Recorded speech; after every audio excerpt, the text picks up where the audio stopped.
Hi అండి, మన subscribers ఒకరు వెజిటేబుల్ బిర్యానీ అడిగారండి. ఇప్పుడు దాన్ని మనం ప్రిపేర్ చేసుకుందాం. దానికి ఏమేం కావాలో చెప్తాను. ఇదిగోండి, ఒక క్యారెట్ ముక్కలు కట్ చేసుకున్నాను. ఇదిగోండి, ఒక ఉల్లిపాయలో సగమే వేసుకుంటున్నానండి, ఎక్కువైతే తీపి వచ్చేస్తుంది అందుకని. ఇదిగోండి, ఒక క్యాప్సికం ఇలా కట్ చేసి పెట్టుకున్నాను. ఇదిగోండి, ఒక 2 టమాటాలు ఇలా కట్ చేసి పెట్టుకున్నాను. ఇదిగోండి, కొంచెం పుదీనా, ఇదిగోండి కొద్దిగా కొత్తిమీర. ఇదిగోండి, ఇవేమో బిర్యానీ ఆకులు, ఇవి వాటితో పాటు చూపిస్తానండి. ఇదిగోండి, ఒక 3 పచ్చిమిరపకాయలు, ఇదిగోండి ఇలాగ ఘాట్లు పెట్టుకున్నాను. ఇదిగోండి, అల్లం వెల్లుల్లి పేస్టు ఒక చిన్న స్పూన్తోనే ఒక 2 వేసుకుంటానండి. ఇదిగోండి, బిర్యానీ దినుసులు నేను ఎక్కువ వేయనండి, కొంచెమే వేస్తాను, ఎక్కువ వేస్తే ఘాటని.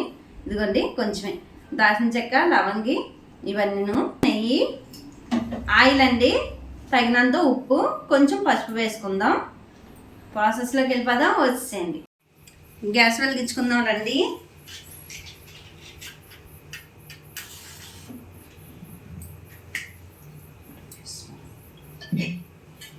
ఇదిగోండి, ఈరోజు స్పెషల్ డే కాబట్టి స్పెషల్గా చేసుకుందాం.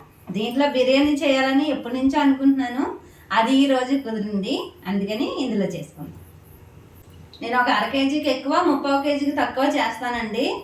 ఒక 1/2 కేజీ చేసి ఒక చిన్న గ్లాస్తో వేస్తాను ఎక్స్ట్రా, అంతే. దానికి సరిపడా ఇప్పుడు నేను మీకు చూపించిన ఐటమ్ అయితే ఇదిగోండి, ఆయిల్ ఒక 50 గ్రాముల ఆయిల్ పడుతుంది, చేరగట్ట అంతా ఆయిల్ అండి. ఇదిగోండి, నేను నెయ్యి అయితే ఇప్పుడే వేస్తాను. ఇప్పుడైతే కొంచెం స్మెల్ అంతగా తెలీదు, అంటే నెయ్యి స్మెల్ వస్తే మా ఇంట్లో వాళ్ళు తినరన్నమాట, అందుకని. ఇదిగోండి, ఒక స్పూన్ అంతా నెయ్యి వేసాను. ఆయిల్ అయితే వేడైంది, ఇదిగోండి వేసేసుకుంది. అలానే ఇదిగోండి బిర్యానీ ఆకు. ఇప్పుడు ఉల్లిపాయ వేసేసుకుందాం.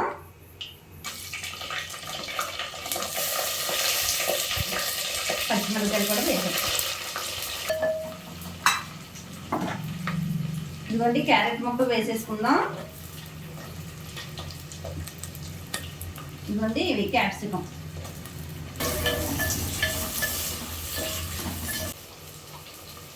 ఇదిగోండి, చిన్న స్పూన్తోనైతే 2 స్పూన్లు అని చెప్పాను కదా అల్లం వెల్లుల్లి పేస్ట్, ఇదిగోండి వేసేస్తాం. ఇదిగోండి, ఇవి కూడా వేగిపోయినాయి కదా. ఇదిగోండి, పైకి బబుల్స్ లాగా వస్తుంది చూసారా, అంటే ఇవి వేగిపోయినట్టు లెక్క మాట. ఇదిగోండి, ఇవి కూడా వేగిపోయినాయి. ఇప్పుడు టమాటా వేసేద్దాం.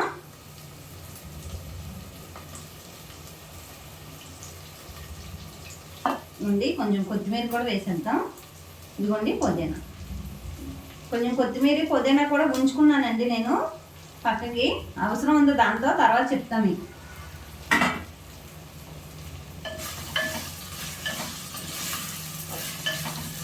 మట్టి కుండలో బిర్యానీ అంటే అసలు ఎంతమందికి ఇష్టం, చాలా రుచిగా ఉంటుందండి. ఎప్పటి నుంచో చేద్దాం అనుకుంటున్నాను, ఇంక ఇప్పుడు కుదిరింది. ఇదిగోండి, దీనికి తగినంత ఉప్పు వేసేద్దాం. 1 స్పూన్ వేస్తానండి, పెద్ద స్పూనే 1 వేస్తాను. కొంచెం పసుపు వేసుకుందాం.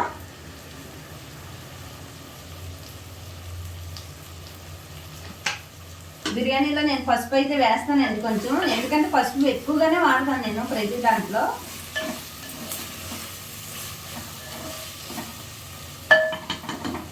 కొంచెం మంట తగ్గించి మగ్గనిద్దామండి ముక్కలన్నీ చక్కగా. మూత పెట్టుకుందాం. ఇదిగోండి, మూత పెట్టి కొంచెంసేపు మగ్గనిద్దాం.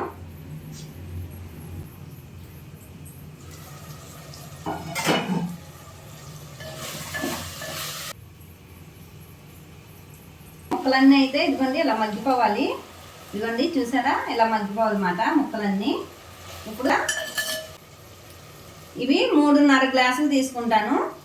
బియ్యం వచ్చి 2 గ్లాసులు పోసుకుంటామన్నమాట. దీంతో వాటర్ పోసేద్దాం ఫస్ట్. సరే, 3.5. మీకు అర్థమైందా? 3.5 గ్లాసులు వాటర్ పోసుకున్నానండి. దీంతో 2 గ్లాసుల మట్టుగా బియ్యం. అంటే ఒకటికి 2 అయితే 4 గ్లాసులు అవుతుంది ఒకటికి వచ్చి. కాదు నేను అలా కాదండి, ఒకటి పోసి ఇంకో 3/4 పోస్తాను, 1 3/4 పోస్తాను అనమాట. ఒకటికి 2 అయితే పోయిను. అందుకని ఇప్పుడు ఇది 2 గ్లాసుల బియ్యానికి వాటర్ వచ్చి 3 గ్లాసులున్నర వాటరు పోసాను. మూత పెట్టుకుందాం రండి. అసలు ఎంతవరకు మరిగిందో చూద్దాము. అబ్బా తెలుస్తుందండి. మట్టి కుండలు కాబట్టి కొంచెం జాయిగా పెట్టాలి. మనం స్టీల్ ప్లేట్ల లాగా అయితే దబా ఎత్తకూడదండి, కొంచెం జాయిగా పెట్టుకోవాలి. ఇదిగోండి ఇలా మరిగింది కదా, చీర మీద ఎక్కడ పడు.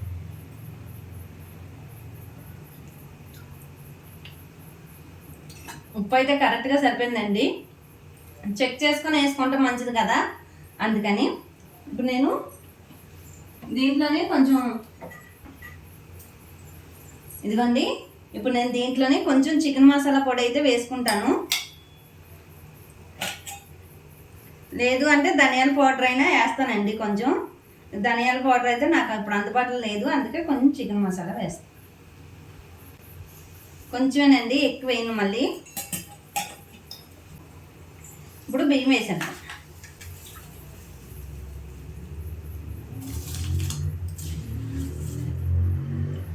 ఉన్నాక ఇలా కలిపేసుకోవాలి, ఉడుకుద్ది. ఇదైతే ఒక సబ్స్క్రైబర్ అడిగారండి, అందుకని చేస్తున్నాను. ఎలాగ ఈరోజు అయితే మేము కూడా తినం కదా, ఎందుకంటే తిరుపతి వెళ్ళాము, ఇంకా శివయ్యకి అభిషేకాలు అవి చేయించాము పొద్దున్న. ఇంకా అందుకని నాన్ వెజ్ వద్దులే అనేసి అనుకున్నాము ఈరోజు. అందుకని మాకు కూడా కొంచెం ఉపయోగపడుద్ది కదండి, అందుకే ఈరోజు చేస్తున్నాను ఈ వీడియో. ఇదివరకు బాబు మనం ఛానల్ పెట్టిన కొత్తలోని నేను మటన్ కారపొడి చేశానండి. అప్పుడైతే ఒక బాబు అయితే అడిగాడు, అక్క రెసిపీ చూపించండి అని. చూపించలేకపోయాను అప్పుడైతే, నాకు ఇంకా అవకాశం కుదరలేదు అప్పుడు చేసి చూపించాలన్నా. తర్వాత ఎన్నో రోజులకో చేసి చూపించాను. కాకపోతే ఆ విషయం గురించి అయితే నేను ఇప్పుడు కూడా ఫీల్ అవుతానండి. ఒకసారి బాధేస్తుంది, అయ్యో అడగగానే చెప్పి ఉండాల్సింది కదా అనిపిస్తుంది నాకు. అందుకని ఇదైతే ఎలాగ ఈరోజు మాకు కూడా ఉపయోగపడుద్ది అన్న లెక్కలోని చేసేస్తున్నానండి. అసలు ఓపిక అయితే లేదు నించుంటాక కూడా, కాకపోతే చేసి చూపిద్దామని. చూద్దాం రండి. బియ్యం వేసుకున్నాక మూత పెట్టాం కదా, ఒకసారి చూద్దాం. ఇప్పుడు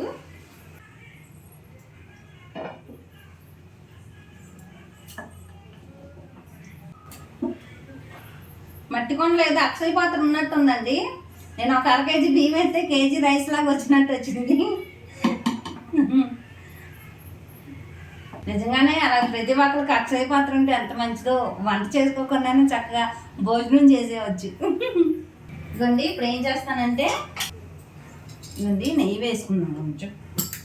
మా ఇంట్లో తినరండి, అందుకే భయపడుతూ వేయాలి. ఇదిగోండి కొంచెం,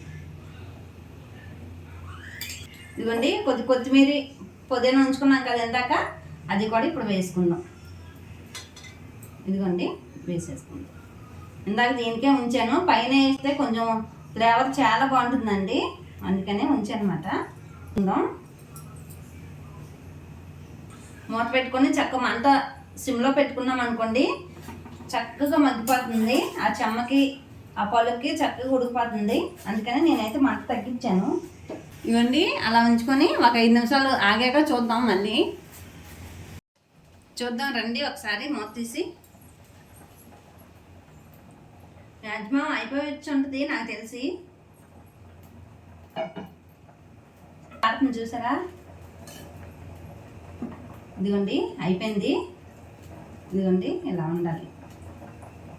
ఇది కుండ కాబట్టి మనం కొంచెం లైట్గా చెమ్మ ఉంది అన్నప్పుడే మంట ఆఫ్ చేసుకోవాలండి. ఎందుకంటే కుండ వేడి ఉంటుంది బాగా, ఆ వేడికి ఈ చెమ్మ అన్నది ఇంకుపోయి పొడి పొడిలాడుతుంది. ఆ మంట ఆఫ్ చేసేసుకొని ఒక 5 నిమిషాలు ఇలా మూత పెట్టేసి ఉంచేసేయాలి.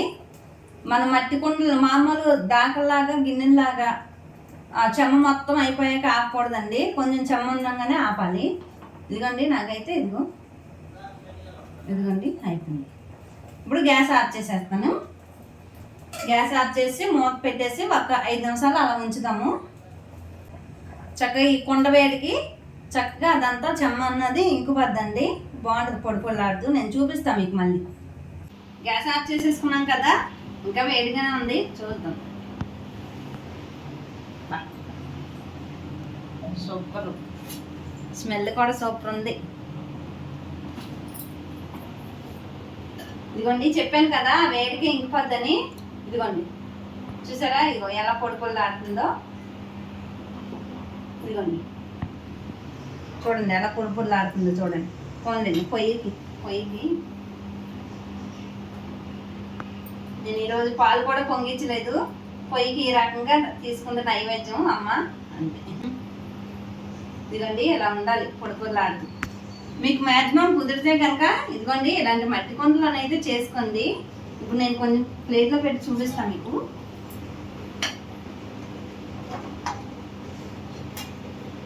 దీని కాంబినేషన్ వచ్చేసి పెరుగు చట్నీ చేసానండి. ఇంకా నాన్ వెజ్తో పెద్ద పని లేదు కదా మనకి ఈరోజు, అందుకని. ఇదిగోండి, ఇది చూసారా ఎలాగా, ఇక ముచ్చల్లా చూడండి ఎలా పొడి పొడిలాడుతుందో. ఇదిగోండి ఈ పూటకైతే మేము ఇలా కానిచ్చేస్తాం. ఇదిగోండి పెరుగు చట్నీ కాంబినేషను. అదే ఇప్పుడైతే టేస్ట్ అయితే చేయలేండి, ఎందుకంటే ఈరోజు కలిసి తింటాము. ఒకసారి తింటాను ఆయనతోని, అందుకని. ఇదిగోండి ఆయనతో ఒకసారి తింటానంటే వేరే కనుక్కోకండి, అంటే కలిసి తింటాం అన్నమాట, అందుకని. ఇదిగోండి ఒక సబ్స్క్రైబర్ అడిగారని చెప్పాను కదా, ఆ తమ్ముడు కొడుకు అతని కోసం ఈ వీడియో. మీకు కూడా ఏమైనా వంటలు రెసిపీ కావాలంటే నాకు కామెంట్ పెట్టండి, తప్పకుండా చేసి చూపిస్తాను. ఉంటానండి, బాయ్.